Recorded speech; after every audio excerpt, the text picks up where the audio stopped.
नमस्कार। आपका स्वागत है हनुमान चालीसा एक जीवंत साधना में। आज से हम इस अद्भुत साधना की श्रृंखला शुरू करने जा रहे हैं। हम सभी जानते हैं कि हनुमान जी महाराज को हम संकट मोचन भी कहते हैं। हनुमान चालीसा केवल एक पाठ नहीं है, अगर इसे सही विधि से किया जाए तो यह एक शक्तिशाली साधना बन जाती है। इसके पीछे एक आध्यात्मिक कारण तो है ही, लेकिन एक मनोवैज्ञानिक रहस्य भी है। हमारे देश और विदेश में रहने वाला लगभग हर सनातनी हिंदू हनुमान जी का नियमित स्मरण करता है और श्रद्धा से हनुमान चालीसा का पाठ भी करता है, और इसी वजह से भक्ति और श्रद्धा की सकारात्मक तरंगे सामूहिक चेतना में बनी रहती है। इसलिए जब आप श्रद्धा और भाव से हनुमान चालीसा का पाठ करते हैं तो आपको सामूहिक जन चेतना का बल भी अपने आप मिल जाता है। यही कारण है कि पाठ करते समय मन में ऊर्जा और आत्मविश्वास महसूस होता है। अगर हनुमान चालीसा का पाठ साधना की तरह किया जाए तो यह केवल प्रार्थना नहीं रहती, बल्कि जीवन में सकारात्मक बदलाव लाने वाली शक्तिशाली साधना बन जाती है। हनुमान चालीसा में ऐसे ही नहीं कहा गया, नासे रोग हरे सब पीरा, जपत निरंतर हनुमंत वीरा, अर्थात निरंतर जप करने से जीवन के कष्ट और पीड़ाएं कम होने लगती है। आप इस साधना को 3 दिन, 7 दिन, 21 दिन या 41 दिन तक कर सकते हैं। आपके पास जितना समय हो, जितनी आवश्यकता हो, उनके अनुसार आप इसे कर सकते हैं। आज इस वीडियो में मैं आपको साधना की विधि बताने जा रहा हूँ। इस साधना में आप अपनी मनोकामना या लक्ष्य को एक बीज संकल्प बनाकर अपने आज्ञा चक्र पर ध्यान करते हुए हर दोहे और चौपाई के साथ करते हैं। साधना शुरू करने से पहले आपकी चेतना का हनुमान जी की परम चेतना से जुड़ना बहुत जरूरी है। इसके लिए हम एक सरल ध्यान करेंगे। कल्पना कीजिए कि एक त्रिकोण बना हुआ है, जिसके मध्य में आप अपने शरीर को इमेजिन करते हो, और इस त्रिकोण का सबसे ऊपरी वाला जो बिंदु है, सबसे ऊपर वाला बिंदु वो परम चेतना का है। बाईं ओर जो बिंदु है वो आपकी अंतर्दृष्टि का यानी कि अंतर्ज्ञान का बिंदु है, और दाईं ओर आपकी बुद्धि का बिंदु है। सो इस तीनों बिंदुओं को जोड़ने वाली रेखाओं से एक त्रिकोण बनता है, जिसके मध्य में आप अपने शरीर को इमेजिन करते हो। इन 3 बिंदुओं से बना त्रिकोण आपकी चेतना को स्थिर और जागरूक करता है। अब कल्पना करें कि ऊपर से ऊपरी बिंदु से एक ऊर्जा की किरण आपके सिर से होते हुए आपके शरीर में प्रवेश कर रही है और शरीर के सभी चक्रों से गुजरते हुए मूलाधार चक्र के माध्यम से धरती के केंद्र तक जा रही है। यह ऊर्जा की डोर हमें परमात्मा और प्रकृति से जोड़ती है। इस ध्यान से मन स्थिर होता है और भीतर ईश्वर से जुड़ाव का अनुभव भी होता है। मानो ये ऊर्जा की डोर जो है वो आपका शरीर जो है एक मनके की तरह है, जिसके अंदर ये ऊर्जा की डोर पिरोई गई है, और ये डोर पुरुष को, प्रकृति को और परमात्मा को जोड़ती है। यानी कि पुरुष मतलब इंसान, आपका शरीर, ये जो डोर के द्वारा धरती माता से और परमेश्वर से, परमात्मा से जुड़ा हुआ है, और इससे आप चेतना की स्थिरता का अनुभव करते हैं और ईश्वर से जुड़ाव का भी अनुभव करेंगे। किसी भी साधना की शुरुआत गुरु स्मरण से ही होती है। इस साधना में हम हनुमान जी महाराज को सद्गुरु मानकर उनका स्मरण और आह्वान करेंगे। तो हनुमान जी महाराज का सद्गुरु के रूप में आह्वान करने के लिए आपको एक मुद्रा करनी है, और उस मुद्रा को खेचरी मुद्रा भी कहते हैं। जैसे आप योगा में ताड़ासन करते हैं, उसके साथ में ये किया जाता है। तो पहले क्या करना है, पहले अपनी सांस को पूरा भरना है, और जब आप सांस छोड़ेंगे तब खेचरी मुद्रा के प्रयोग के साथ में ओम का उच्चारण करना है। मतलब आप ओम जब बोलते हैं, जब मध्य में पहुंचेंगे तब आपको अपनी जीवा को पैलेट पर ऊपर, तलवे पर ऊपर टच करना है और ओम का उच्चारण करना है। और जब ये करेंगे तब आपको क्या करना है, अपने ये जो आपने जो ऊर्जा की डोर का कल्पना करी है, जिसमें आपका शरीर मनके की तरह पिरोया हुआ है, आपको उस डोर को जैसे आपने पकड़ा है, कैसे, जैसे मैं आपको करके दिखाता हूं।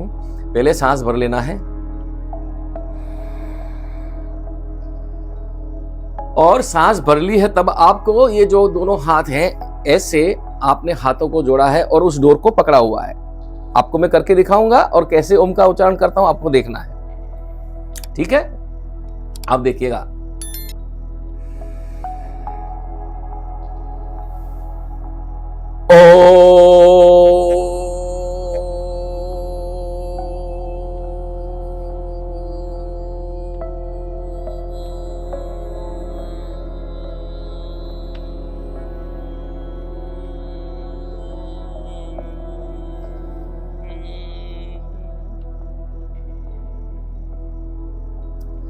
इस तरह से जैसे आप देख रहे हैं, मैंने अपने हाथों को ऐसे ऊपर जुड़ा हुआ है, जैसे मैंने दोनों हाथों से उस ऊर्जा की डोर को पकड़ा हुआ है और ओम का उच्चारण करते हुए, पूरे सांस को भरते हुए ओम का उच्चारण करते हुए जब मैं मध्य में पहुंचा था तो मैंने अपनी जीवा को ऊपर पैलेट पे टच कर दिया था और सांस छोड़ने की जो क्रिया चलती है तब तक ओम बोलता हूँ।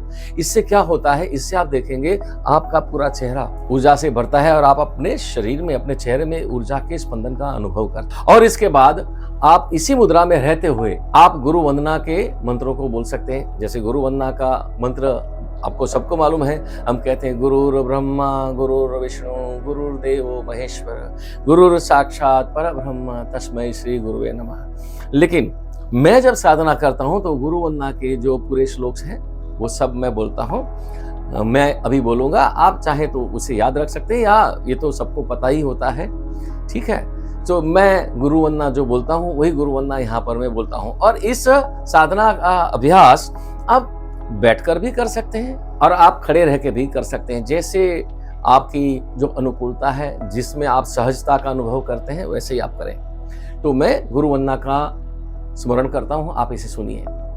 और ये तो मैं आपको सुनाने के लिए बोल रहा हूं, लेकिन आप जब करेंगे इसे तो आपको जो है मुंह से बोलने की जरूरत नहीं है।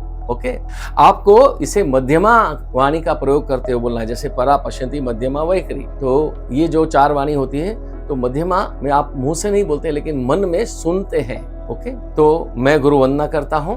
अखंड मंगलाकारं व्याप्त येन चराचरं तत्पदं दर्शितं येन तस्मै श्री गुरुवे नमः। अज्ञानतिमिर अन्धस्य ज्ञानाञ्जनशलाक्यं चक्षुरुन्मीलितं येन तस्मै श्रीगुरुवे नमः। अनेकजन्म सम्प्राप्य कर्मबन्धनविदाहिने आत्मज्ञानप्रदानेन तस्मै श्रीगुरुवे नमः। गुरुर्ब्रह्मा गुरुर्विष्णु गुरुर्देवो महेश्वर गुरुर्साक्षात् परब्रह्म तस्मै श्री गुरुवे नमः। और इस तरह इस गुरु वंदना के बाद आप मन में ये स्मरण करते हैं, हे सद्गुरुदेव हनुमान जी महाराज, मैं आपकी साधना का आज से शुरुआत कर रहा हूं। और इस संकल्प के साथ में आप हनुमान चालीसा के प्रथम 2 दोहे, 40 चौपाइयां और आखिरी दोहा जो होता है उसका स्मरण कर सकते हैं, उसका जाप कर सकते हैं। और ये हर दोहे के साथ में, हर चौपाई के साथ में अलग अलग संकल्प का आप बीज के रूप में अपने आज्ञा चक्र पर ध्यान कर सकते हैं। ये सारे बीज क्या होते हैं इसका हम एक अलग से वीडियो बनाकर आपको देंगे। इसी तरह से तो आज के इस वीडियो में ये जो साधना की विधि है मैंने आपको बताई। ध्यान रहे, साधना के लिए आप किसी ऐसी जगह पसंद करें जहां पर आपको कोई डिस्टर्ब ना करे। और जब आप साधना करते हैं तो अपने शरीर को सहज रखें। बड़े जो है कपड़े ऐसे पहनिए कि ज़्यादा फिट टाइट कपड़े ना हो, और श्वेत या तो पीले रंग का वस्त्र धारण करके आप इस साधना का अभ्यास शुरू करिए। आने वाले वीडियो में मैं आपको हर दोहे के जाप के साथ में कौन सा संकल्प किस तरह से बीज के रूप में आपको अपने आज्ञा चक्र में धारण करना है, इसके बारे में मैं आपको बताऊंगा। तो मुझे यकीन है कि आपको इस साधना की विधि बहुत अच्छी लगी होगी, और मुझे यकीन है कि ये जो भी साधना में आप हिस्सा लेंगे तो यकीनन हनुमान चालीसा में जो कहा गया है, ना से रोग हरे सब पीरा जपत निरंतर हनुमंत वीरा संकट ते हनुमान छुड़ावे मन कर्म वचन ध्यान जो लावे, ये जो कहा गया है बिल्कुल आपको आपके जीवन में सारे कष्टों से मुक्ति दिलाकर आपके जीवन में, कहते हैं ना कि आपको जीवन में सफलता और समृद्धि अवश्य मिलेगी। ये मेरा यकीन है, क्योंकि मैं ये बात अपने अनुभव के आधार पर कह रहा हूं। और इसलिए तो आने वाले वीडियो में हम आपको हर दोहे के साथ में, हर चौपाई के साथ में जो संकल्प को कैसे बीज के रूप में अपने आज्ञा चक्र पे धारण करना है ये बताने वाले हैं। तो इसलिए अभी तक यदि आपने इस YouTube चैनल को सब्सक्राइब नहीं किया है तो बिल्कुल कर लीजिए, और हाँ, बेल आइकन को दबाना मत भूलिए, ताकि हर जो वीडियो आपको मिलेगा जिसमें ये आपको जाप कैसे करना, कैसे अपने आज्ञा चक्र के ऊपर संकल्प को बीज के रूप में धारण करना, ये वीडियो देखना आप बिल्कुल मिस ना करें और आपको हर वीडियो का नोटिफिकेशन मिले। इसलिए बेल आइकन जरूर दबाइए और कई ऐसे लोगों के साथ इस वीडियो को शेयर भी करिए जहां आप चाहते हैं कि लोग इस साधना में जुड़े। धन्यवाद।